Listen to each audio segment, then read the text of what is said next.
Bonsoir à tous, je suis ravi d'être avec vous pour votre journal de ce mardi 17 juin. Tout de suite, voici les principales informations que nous allons développer. 45 recommandations figurent dans le rapport de la commission d'enquête parlementaire sur les conséquences sanitaires, environnementales et sociales des essais nucléaires en Polynésie. Après 6 mois de travaux, les détails ont été rendus publics.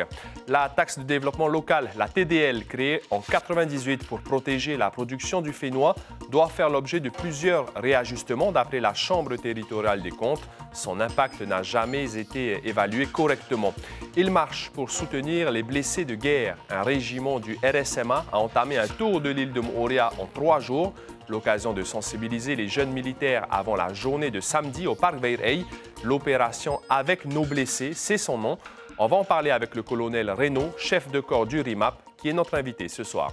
C'est la candidate numéro 4 à l'élection de Miss Haiti. Anaïva Kalmagis, 26 ans, est pharmacienne et fille d'une ancienne Miss Haiti. Son portrait est à retrouver à la fin de cette édition. Merci d'être avec nous. Après 6 mois de travail, la commission d'enquête parlementaire sur les essais nucléaires a rendu publiques ses conclusions aujourd'hui. 45 recommandations proches de ce que élus et associations réclament depuis plusieurs années, comme par exemple la suppression du seuil d'1 millisievert pour pouvoir prétendre à une indemnisation. Les précisions tout de suite de Lucille Guichet et Hubert Liao. Les conséquences sanitaires, environnementales et sociales des essais nucléaires passées au crible de cette enquête parlementaire. Les députés émettent 45 recommandations. Ils rappellent la culture du secret à l'époque du CEP et réclament une refonte de la loi Morin. Elle est perfectible et c'est à mon avis tout le travail que la Commission va essayer d'avoir avec l'État. Mais par exemple, je suis totalement favorable à ce que la liste des maladies soit allongée, à ce qu'on puisse avancer sur les études transgénérationnelles aussi, et puis sur le sujet de la dette du nucléaire qu'on doit à la CPS. Le président Moetai Broderson assure que peut-être que d'ici l'année prochaine, nous allons voir un nouveau projet de loi qui permettra de faire avancer la question du nucléaire au Fénois. Pour l'association Moroe Tato, ce rapport a bien défini les recommandations qui sont attendues suite à cette commission d'enquête. Maintenant, là, on appelle vraiment le gouvernement, l'État, à mettre en place concrètement ces recommandations et à agir. Parmi les recommandations des députés, remplacer le seuil de 1 millisievert par des critères de lieu, de temps et de pathologie, étendre la liste des maladies à d'autres cancers et certaines maladies du cœur, allonger les délais pour déposer un dossier d'indemnisation. J'entends qu'effectivement, ils veulent enlever la limite et ne pas fixer de limite du tout, mais on le sait très bien, il faut absolument fixer une limite. Alors peut-être qu'il faut la revoir et l'abaisser un petit peu pour que plus de personnes puissent entrer justement dans les conditions pour obtenir une indemnisation. Enfin, la commission d'enquête préconise d'inscrire dans la loi organique une demande de pardon de la nation pour y avoir effectué 193 essais nucléaires.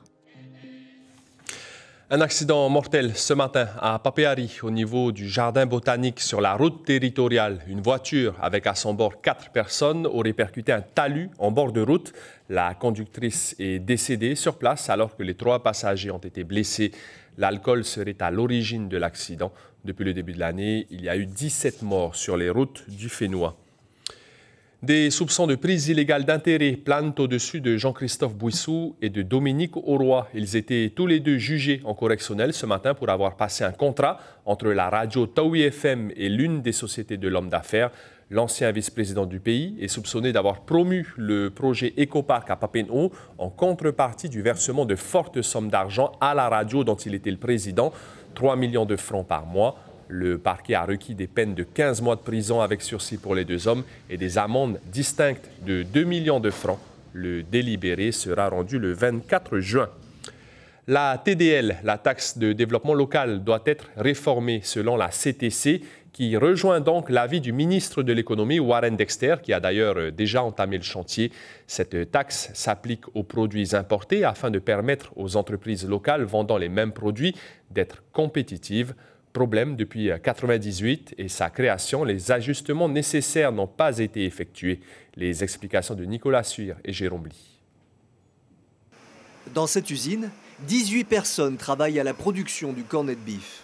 Elle est de 700 à 800 tonnes par an et pourrait être plus élevée, mais le nombre de consommateurs ne le permet pas. Alors, la TDL, la taxe de développement local, est très utile pour équilibrer son prix de vente face aux produits importés.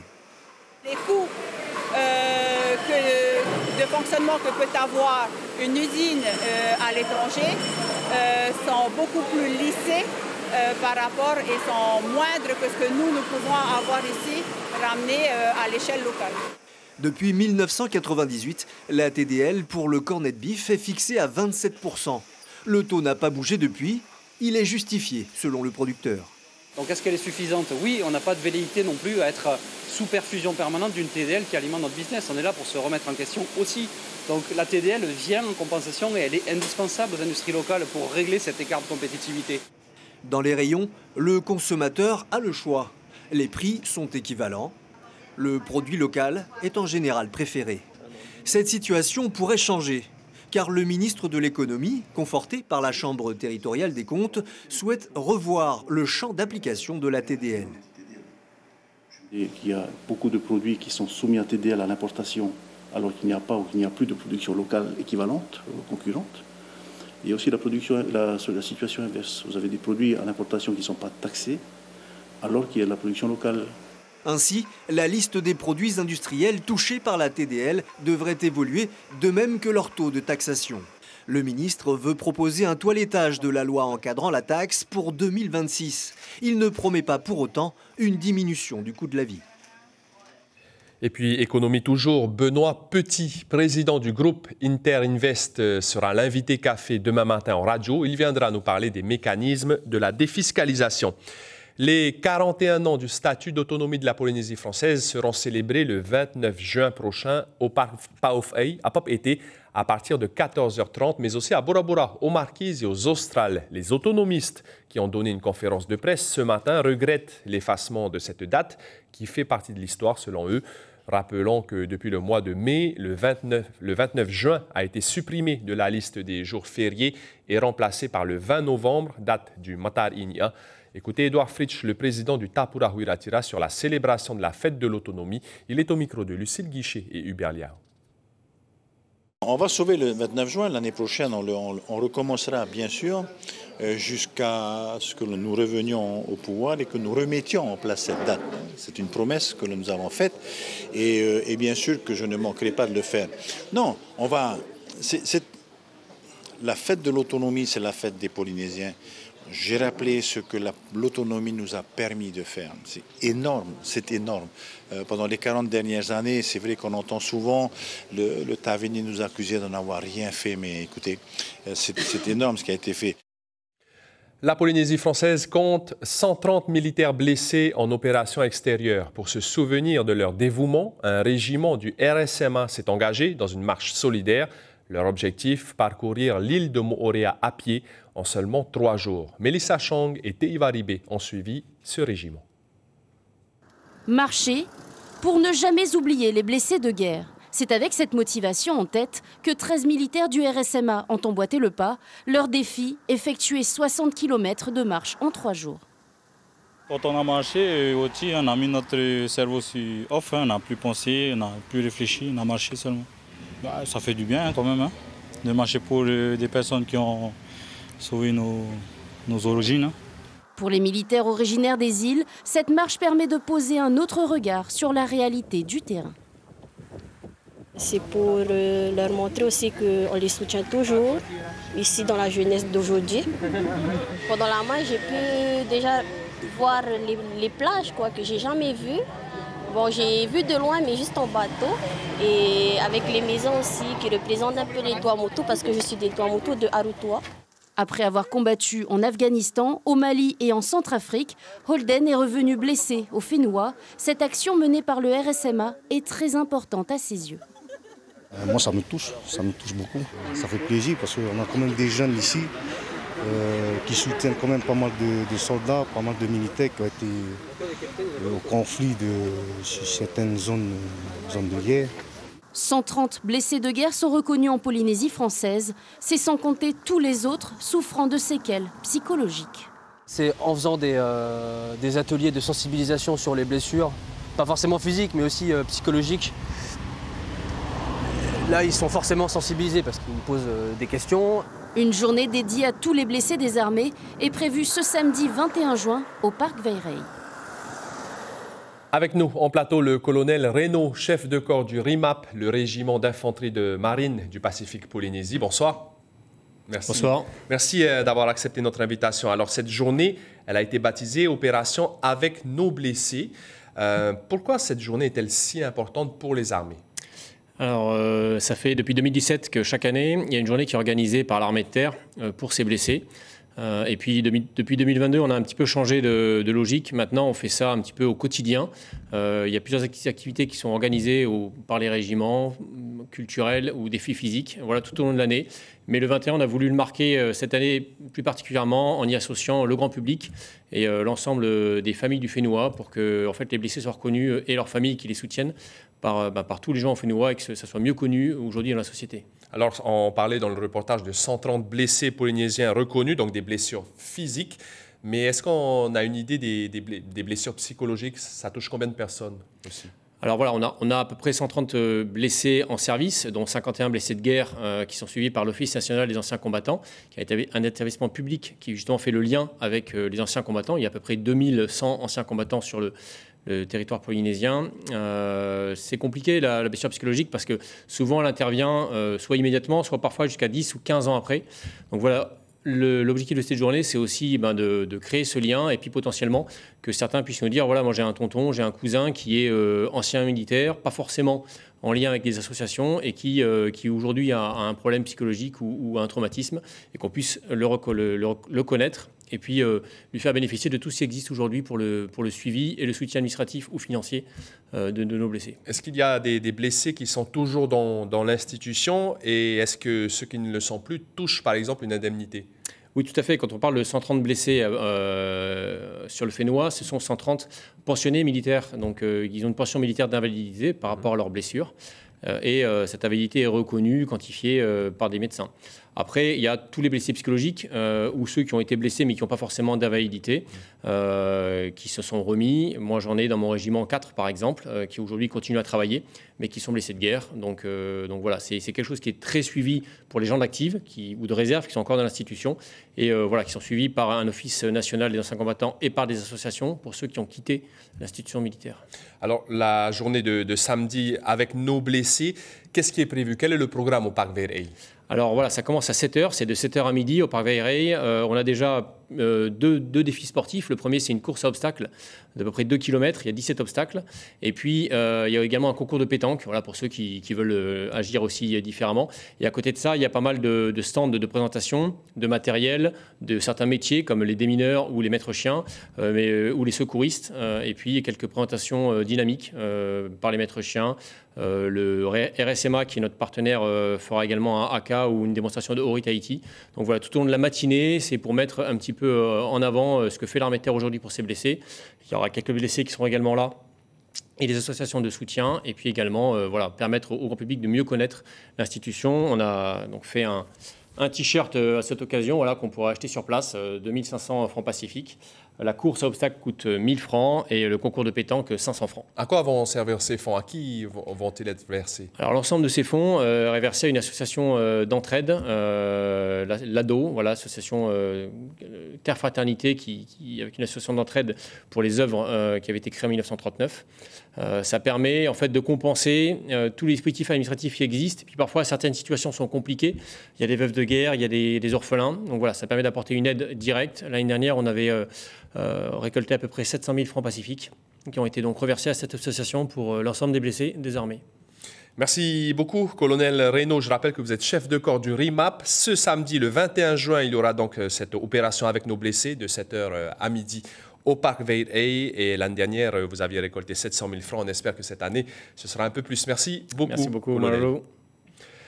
La commune de Punaoya a inauguré hier, en fin d'après-midi, ces 3 nouvelles fresques sur la passerelle de Tapuna. Elles ont été réalisées en 2 semaines par l'artiste Sarah Vio, qui a notamment travaillé avec le festival Ono'u sur plusieurs autres fresques. On peut y voir des références à la nature, au surf, à la vague de Tahapuna ou encore à la biodiversité marine. Chacun peut avoir ses propres interprétations de cet art selon sa sensibilité. Écoutez l'artiste au micro de Heyari Tahiata et Marcel Bono.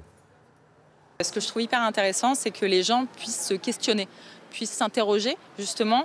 C'est un peu une galerie à ciel ouvert et on peut vraiment, chacun va avoir sa propre réflexion et va se dire ok, j'ai cette référence, je comprends ça, et c'est ça qui est hyper intéressant en fait, c'est que l'art il est hyper inclusif, ça permet de vraiment de pousser la réflexion et c'est ça moi qui m'anime. À quelques jours de la soirée d'élection de Miss Tahiti 2025, on poursuit notre série de portraits des candidates. Aujourd'hui, rencontre avec Anaïva Kalmagis, candidate numéro 4. À 26 ans, la pharmacienne se lance dans le concours de beauté pour suivre les pas de sa mère, elle-même Miss Tahiti en 1976. Tourouru Guerard et Patrick Tsinsing l'ont rencontrée. Les bras tendus, elle enchaîne les mouvements. Sur le rameur, Anaïva repousse ses limites. Le sport, un moyen de lâcher prise pour la jeune femme de 26 ans. Le sport a toujours fait partie intégrante de ma vie, on va dire. C'est là où je trouve un petit peu mon équilibre. Entre jongler le boulot avec les obligations Miss Tahiti, moi, il me fallait ma petite séance de sport. Donc en général, je la fais très tôt le matin, vers 6h par là. Après l'effort, le réconfort, un moment simple qu'elle partage le plus souvent avec sa mère Patricia. Fière de son métissage, la jeune femme puise ses racines polynésiennes du côté de sa grand-mère maternelle, une fille Tapeta. La famille, pour moi, c'est mon pilier. C'est mon tout, c'est un petit peu l'endroit où je viens décharger mes batteries négatives. On a toujours cette intimité en fait, qu'on a entretenue au fil des années. Donc pour moi, c'est rentrer à la maison, c'est un retour aux sources. Depuis petite, Anaïva rêve de participer à Miss Tahiti comme sa mère avant elle. Patricia avait été couronnée en 1976. Près de 50 ans plus tard, mère et fille partagent le même rêve. Quand elle a vu ma maman, au début, elle voulait pas trop. Elle voulait que je termine mes études. Ils étaient très à cheval dessus.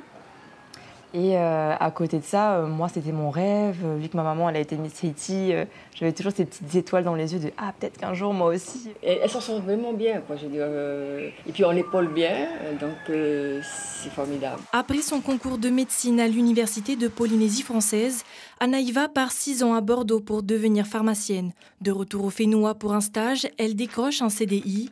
Docteur depuis l'an dernier, elle a obtenu la mention très bien pour sa thèse sur le faux tabac utilisé contre la ciguatera. Ce que j'aime le plus, c'est la rencontre.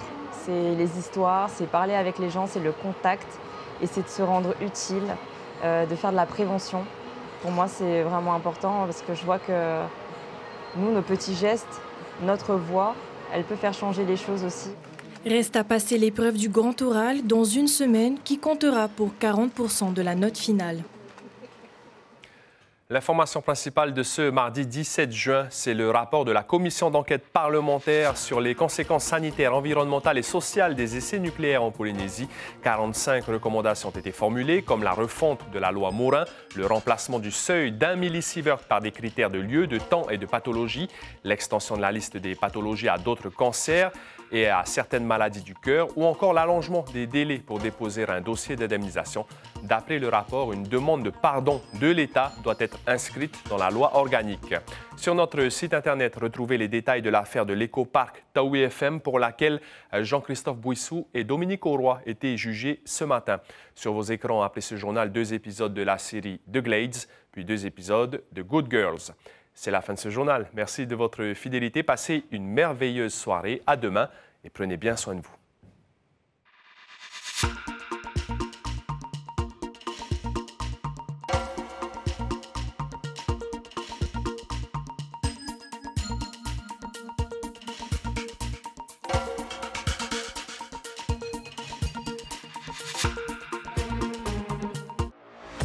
Retrouvez toute l'info sur WhatsApp en scannant notre QR code.